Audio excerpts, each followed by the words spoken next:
Sarah with us, friends of mine for a long time, and we had a tremendous success together. And I think it will only go on to be even greater success in the future. So it's really nice to have you at the White House. It's nothing like the White House, and it's great to have you both and all of your wonderful people. Ron, we've worked together for a long time, and we've done well together. We had a great time. I would say it's a lot of work, but we had a great result recently. And we're going to have a lot of great results, so it's great to have you. Thank you very much. Thank you. I want to express the appreciation and admiration, not only of all Israelis, but of the Jewish people, and many, many admirers around the world for your leadership of the free world, your leadership of a just cause, and the pursuit of peace and security, which you are leading in many lands, but now especially in the Middle East. We have great opportunities. The President has an extraordinary team, and I think our teams together make an extraordinary combination to meet challenges and seize opportunities. But the President has already realized great opportunities. He forged the Abraham Accords. He's forging peace as we speak in one country and one region after the other. So I want to present to you, Mr. President, the letter I sent to the Nobel Prize Committee. It's nominating you for the Peace Prize, which is well deserved, and you should get it. Thank you very much. This I didn't know. Wow. Thank you very much. Thank you. Coming from you in particular, this is very meaningful. Thank you very much, Bibi. Thank you. Thank you for everything you're doing. Thank you. It's a great honor. Thank you very much, everybody. Appreciate it. President, have you spoken with any of the families of the victims of Texas flood? And can you talk about what you would like to do when you travel there on Friday? Well, we're going to just make it as comfortable as possible for the state of Texas. They have a great governor. They have wonderful senators. They have wonderful representatives, and we're going to work together with them. And we have been working really very hard. This whole table has been working. That was a terrible event. Terrible event. You saw that, baby, where Texas was just absolutely so badly hurt by something that was a big surprise late in the evening. So we'll be working with the governor and all of the people of Texas. We'll be going on Friday. Mr. President, there was a security incident in northern Gaza today, right around the time that the Prime Minister was meeting with Secretary of State, Mr. Steve Witkoff. Does that, and a number of IDF soldiers reportedly have been injured, possibly killed, does that in any way put a wrinkle in ceasefire negotiations with Hamas? I don't think so. They want it. They want to meet and they want to have that ceasefire. So I don't think so. Steve, could you respond to this? You know about it? Well, I think it's terribly unfortunate. Terribly unfortunate. We were just talking about it, how tragic it is, but we have an opportunity to finally get a peace deal, Mr. Prime Minister, as we discussed, and I'm hopeful for it very quickly. Mr. President,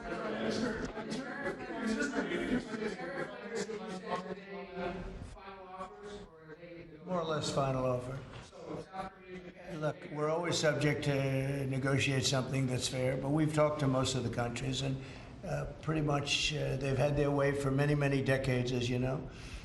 And it was time that we just wanted fairness. This is not really equitable from our standpoint because it's just a small token by comparison to the damage that's been done over the years. But we had no other president that was willing to do this. I did it in my first term with China and others. We took in hundreds of billions of dollars of tariffs. No inflation, the most successful period of time that we've ever had financially in the country. The first term. I think this term is going to be much better, even much better than that. That was the best ever, and this is going to be, I think, substantially better. And we're on the way to doing that. We've already taken in over $100 billion worth of tariffs, and we haven't even started. And all I say to the other countries is, you know, some of them wanted to make a deal and want to be fair. Others perhaps got a little bit spoiled. They were a little bit spoiled because for 30, 40 years, 50 years, they were taking advantage of the country. So we're going to, I would say final, but if they call with a different offer and if I like it, we'll do it.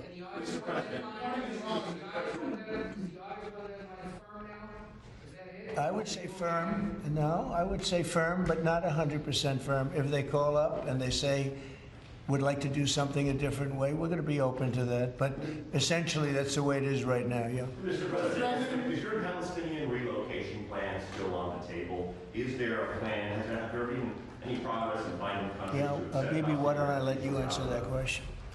Mr. President, Wait a minute, wait, he's got to answer the question. I think President Trump had a brilliant vision. It's called free choice.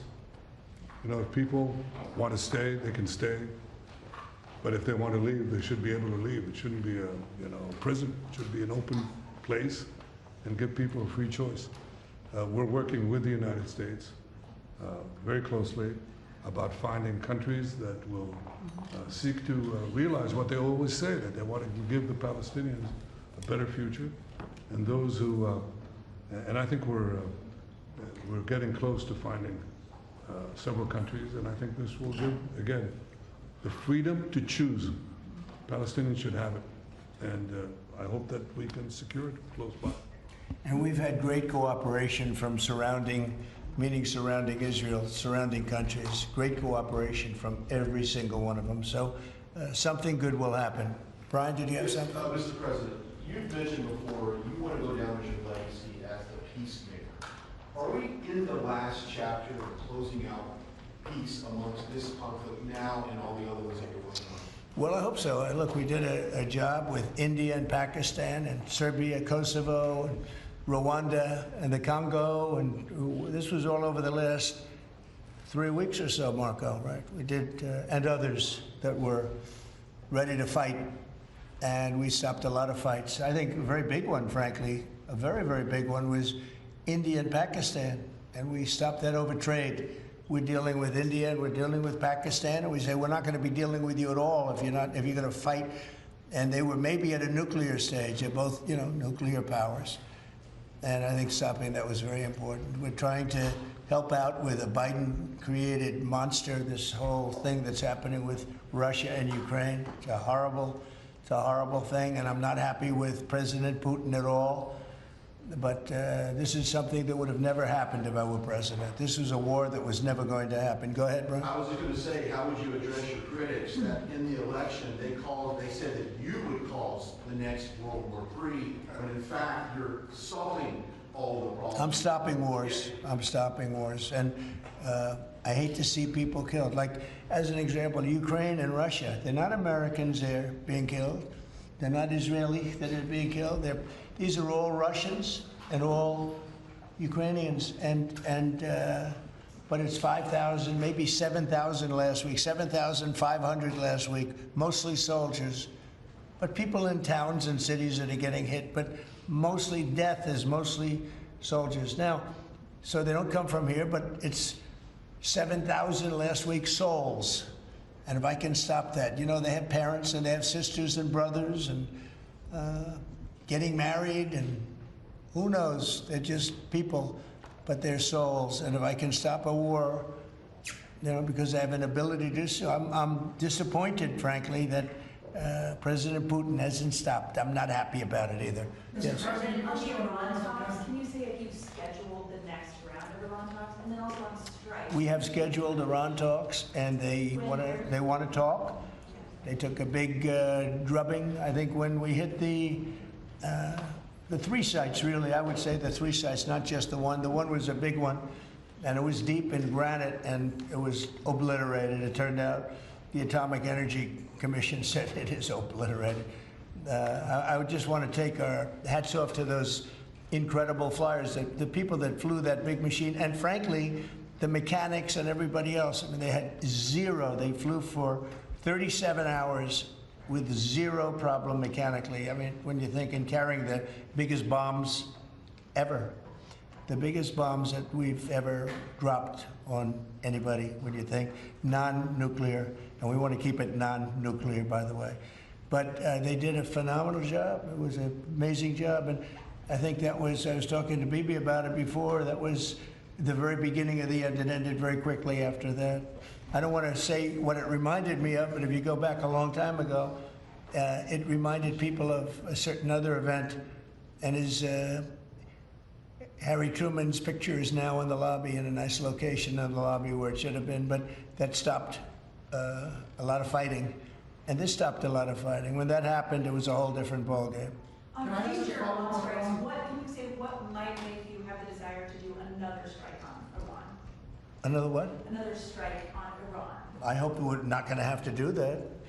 I can't imagine wanting to do that. I can't imagine them wanting to do it. They want to meet. They want to meet. They want to work something out. Can you say No, when? they're different. They're very different now than they were 2 weeks ago. Is there a date yet for the Iran talks or a city? Do you know when and where the next round of Iran talks will be? Well, I can tell you. I'd rather not say, but you'll be reading about it tomorrow or seeing it tomorrow. Mr. President, what is the holdup currently in a ceasefire with Hamas? In which? In ceasefire between Israel and Hamas, what's currently the holdup? I don't think there is a holdup. I don't think there's a holdup. I think things are going along very well. They just, left each other, and it was not a pleasant period of a few days. It was a little longer than a few days, but this was not a pleasant period of time. And we were at the end. 14 missiles were shot, and every single missile was shot out of the air. It was pretty amazing. And that was sort of the end. And they told us they were coming and where they were and what time they were coming. And they said, if you'd like to have a different time, we'll do that.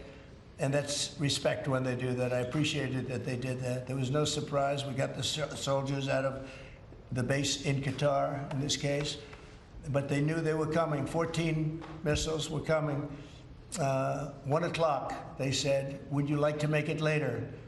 I said, no, let them come at 1 o'clock. And at 1 o'clock, everybody was, as you know, over 5,000 people left the base. And we had 3 gunners and 3 assistants.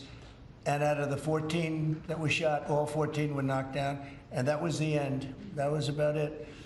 And we had a rough time. But sometimes, sometimes you need the rough time in order to get. I think things are going to be really settled down a lot in the Middle East. And they respect us, and they respect Israel. They respect a lot of things that took place.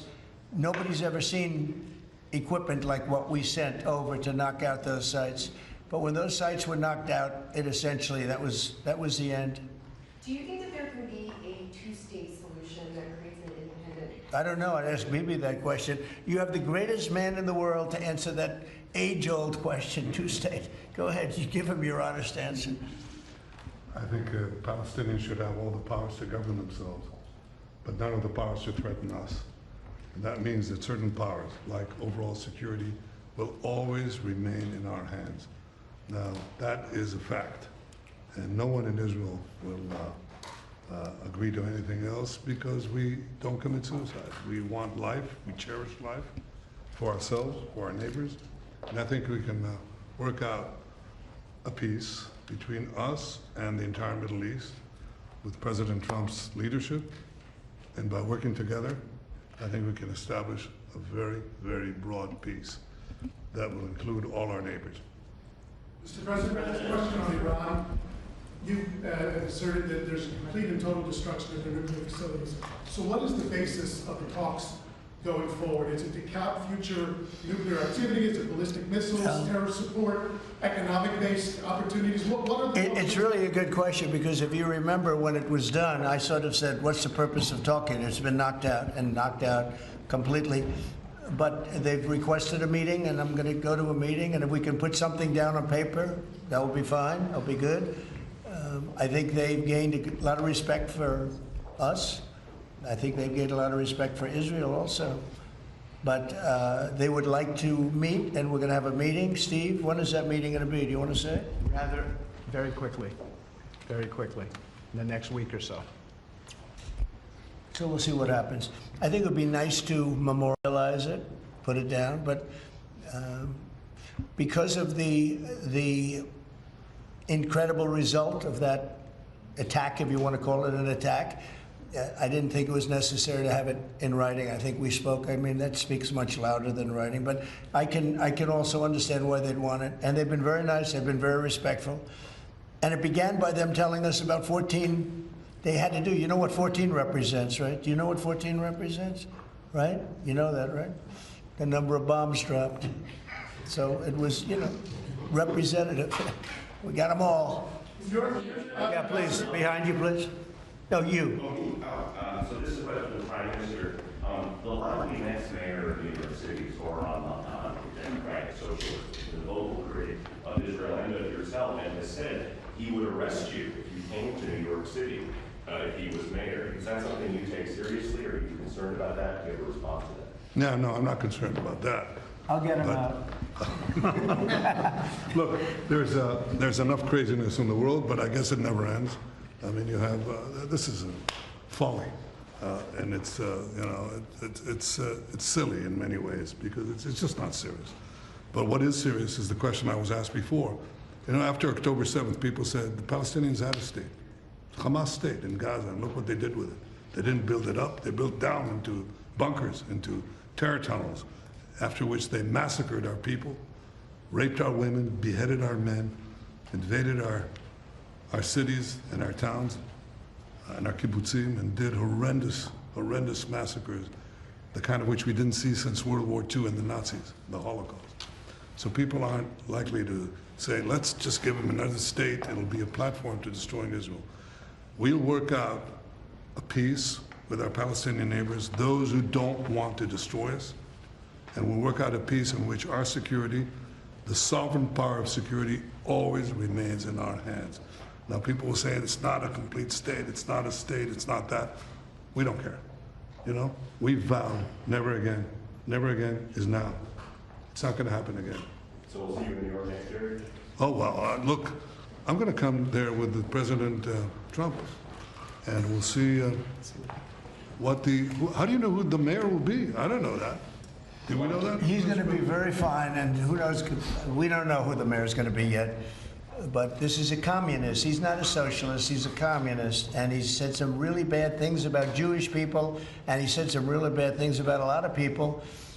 And I think he's going through a little bit of a honeymoon right now, but he might make it. But, it all comes through the White House. He needs the money through the White House. He needs a lot. He's going to behave. He'll behave. He better behave, otherwise he's going to have big problems. But it's a philosophy that this country is not ready for, and it never will be.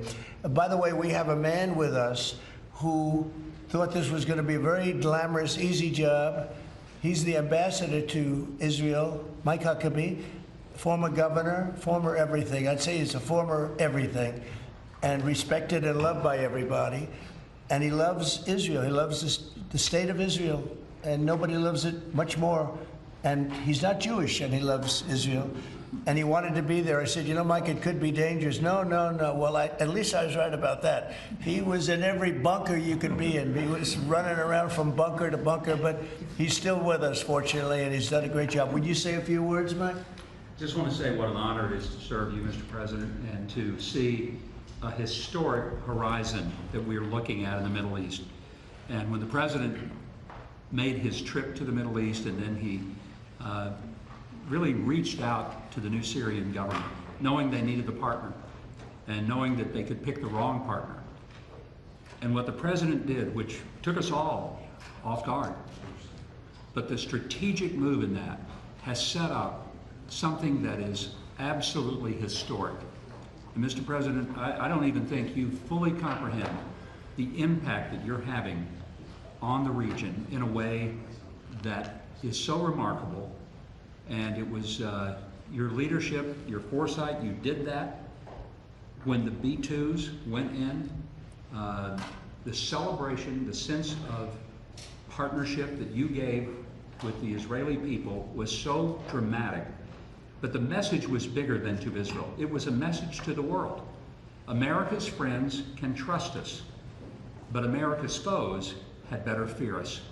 And that is a message that the President sent to everyone on the planet. And it is a message that will resonate toward a matter of peace, the likes of which I don't think we've ever seen. So thank you. Great job you're doing, too. Thank you. They love you over there. They respect him and they love him. It's very, very interesting. We had the pilots here yesterday, as you know, and they were incredible. And we also had the mechanics. We had a lot of people here that had to do, I think about 170 people that had to do with that incredible journey, a journey that could have been horrible. You remember what happened with Jimmy Carter with the helicopters and all of the problems, and ultimately hostages. We had the exact opposite. Everything was perfect. It worked perfectly. But I didn't realize, I was saying to one, is this something that you felt strongly about? Absolutely, sir. I couldn't wait. I said, better than you, really better you than me. But they couldn't wait. He said, sir, we've been practicing for this mission for more than 20 years. From just after 2000, they've been thinking and practicing to go into that area. I guess you probably know that better than anybody, Pete. They've been looking at going in, but they never had a president that would allow them to do it. And perhaps right, perhaps wrong. I don't know if that's true or not, but I didn't realize they were preparing for that journey from just a little bit after 2000, the year 2000. And I was pretty amazed by that. They knew it. They knew every inch of it. And they came back and they said, we got it better than we ever did in practice. But they've been practicing for more than 20 years. Can you imagine? Yeah. On Ukraine, Mr. President, are you planning to send more weapons to Ukraine? We're going to send some more weapons. We have to. They have to be able to defend themselves. They're getting hit very hard now.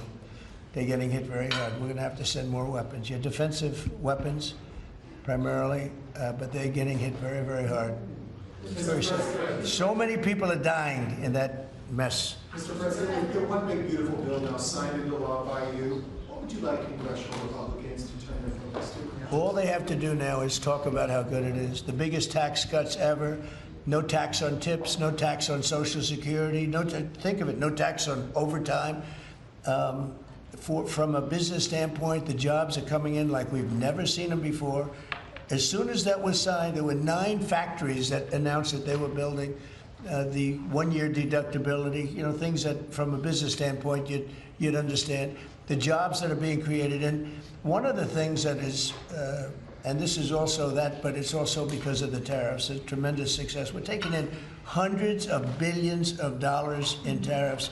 One of the things that is so exciting is the number of companies and car companies where they're building plants. AI is the big thing.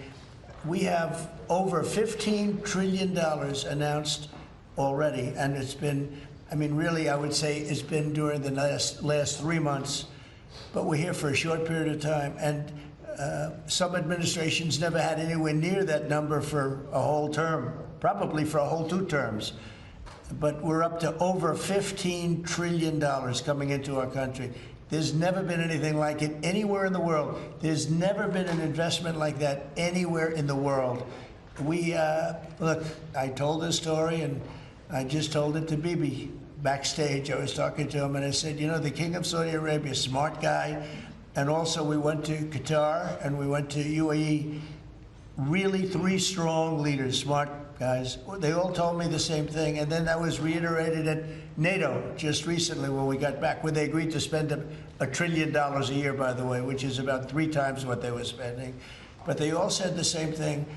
We thought your country was dead. Horrible term, right?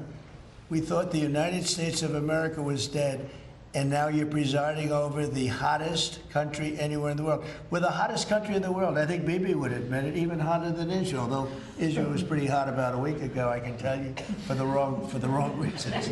But we are the hottest country in the world right now, and it happened faster than anybody thought possible.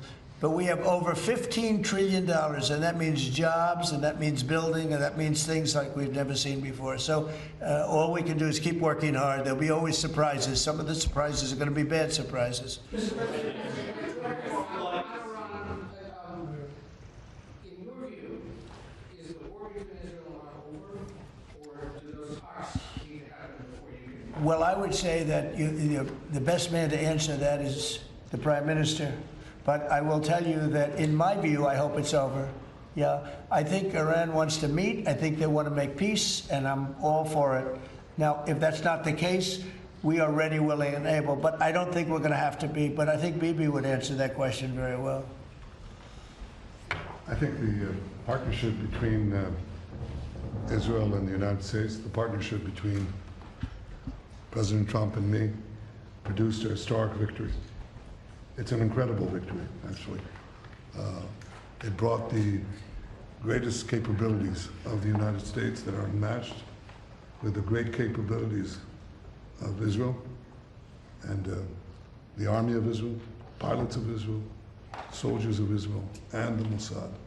And the combination of these two extraordinary capacities produced a decisive result. It set back the two tumors that were threatening the life of Israel, the nuclear tumor and the ballistic missile tumor, because they were planning to build 20,000 of these things and launch it on a country the size of New Jersey. And no country could withstand that. So what do you do when you have two things that are going to kill you? You have to remove them. With our combined effort, we did. But when you remove a tumor, doesn't mean that it can't come back. You have to constantly monitor the situation to make sure that there's no attempt to bring it back. So we've had a great achievement, and I think part of the effort of consolidating this and ensuring that we don't have to repeat this is to monitor this carefully. Of course, the President and I are talking about it, our teams are talking about it, but there's no question this is a historic victory, and I think, as was said here today, this has already changed the face of the Middle East. But I think that there is an opportunity here to create a historic expansion of the Abraham Accords, which were themselves an act of history, that deserve a Nobel Prize for the President.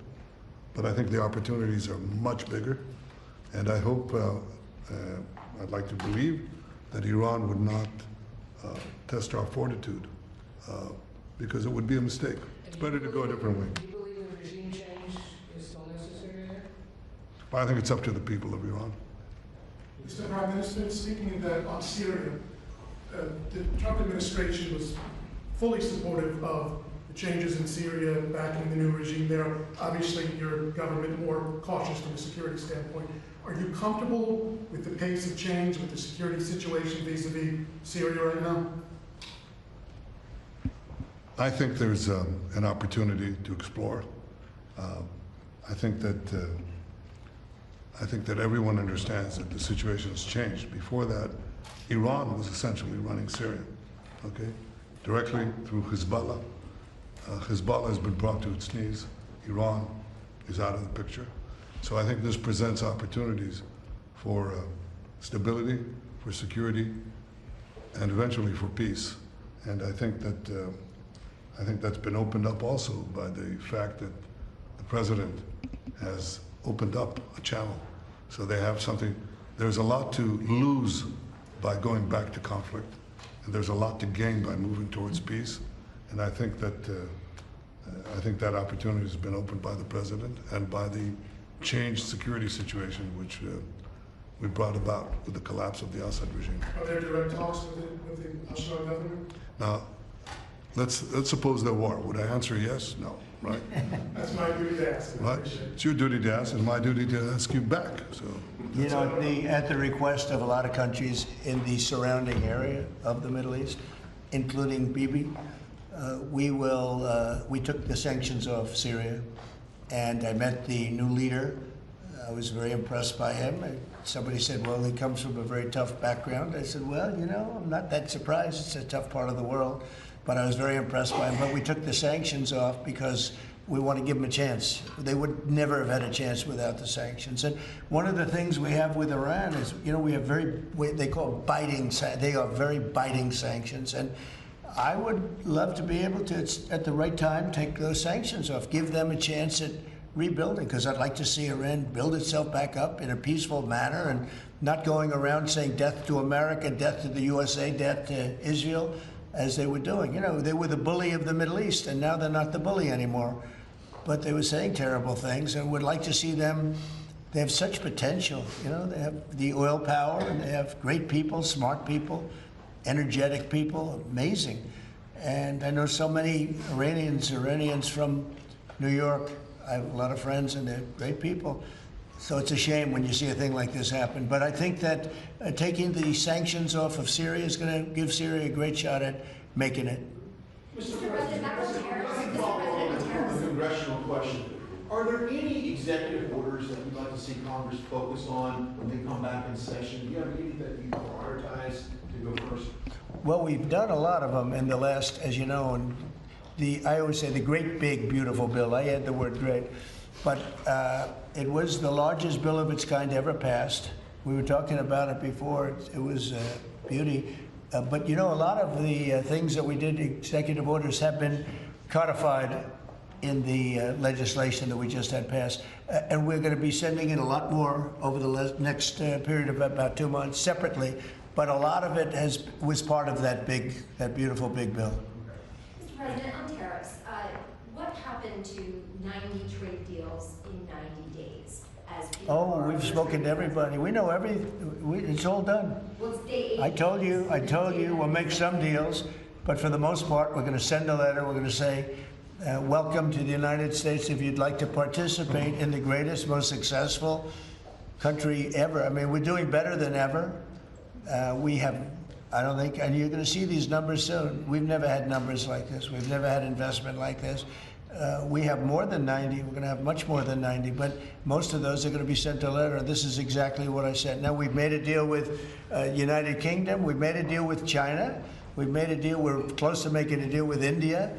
Others we met with, and we don't think we're going to be able to make a deal, so we just send them a letter. If you want to play ball, you have to. This is what you have to pay. So as far as I'm concerned, we're done. We're sending out letters to various countries telling them how much tariffs they have to pay.